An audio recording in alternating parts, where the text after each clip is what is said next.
Ang daming spekulasyon ang naglalabasan ngayon na di na raw maglalaro si Kai sa NBA Summer League at uunahin raw niya ang Gilas. Pero according sa ating source, ay kailangan raw ni Kai Sotto na maglalaro both sa NBA Summer League at sa Gilas.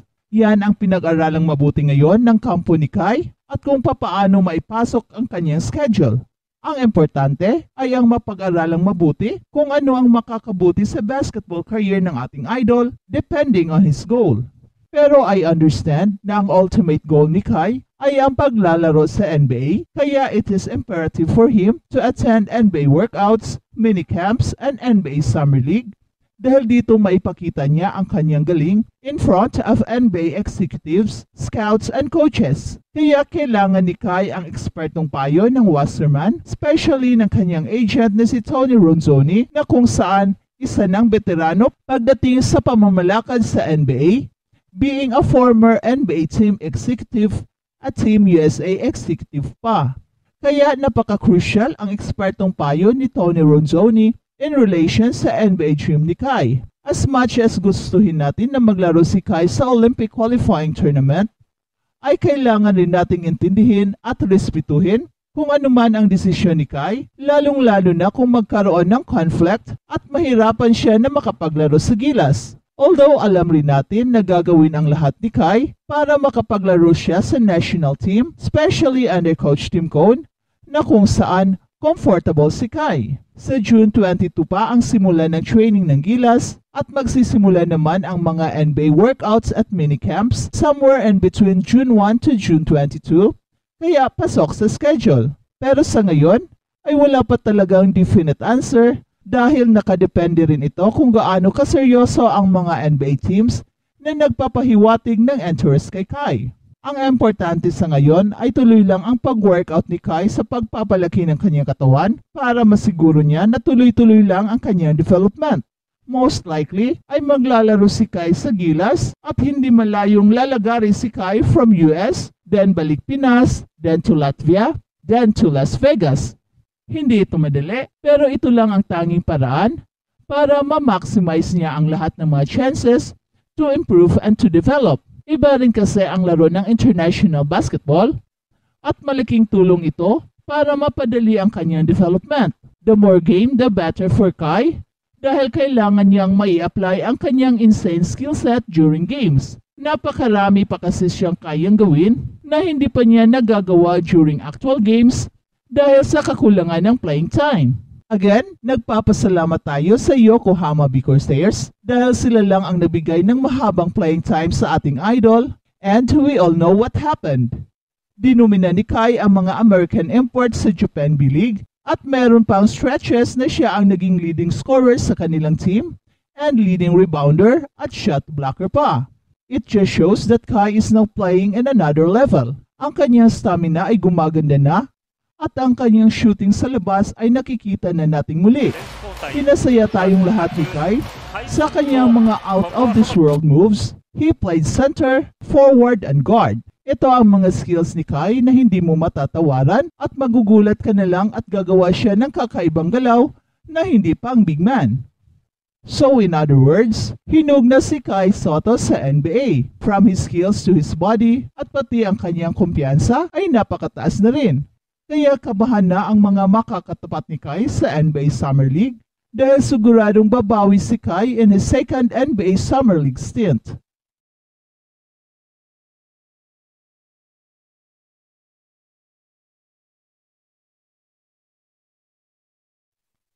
At balitang NBA naman, Donovan Mitchell inangklahan ang rest back ng Cleveland Cavaliers sa Boston Celtics.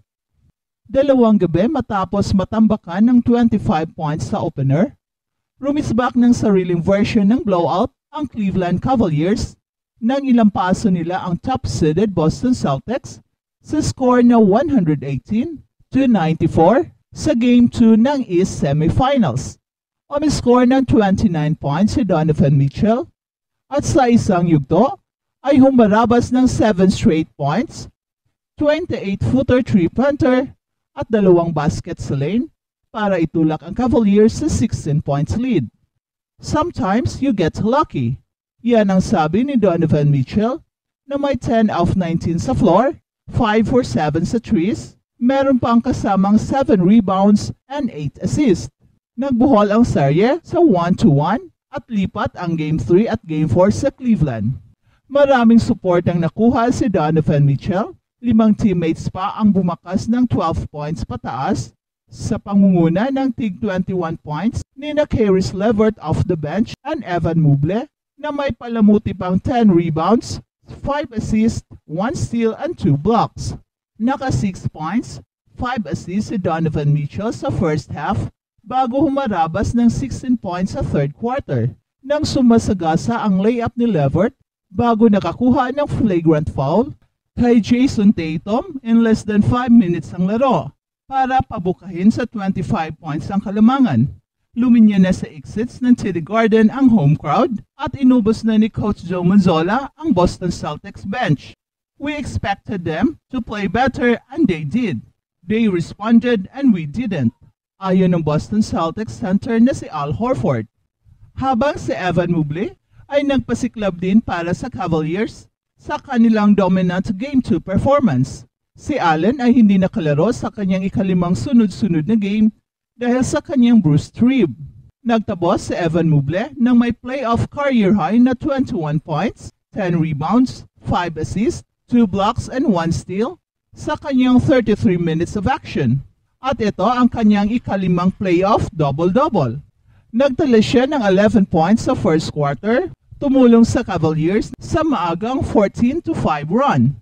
Si Mobley ang pinakabata na Cavaliers mula pa kay LeBron James na merong 20-10-5 playoff game.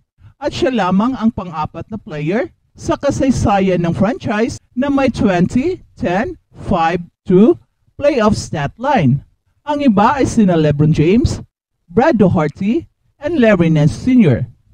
Habang nasa court si Mobley, sinagad ng Cavalier ang Boston ng 35 points. He started it for us. He was great tonight.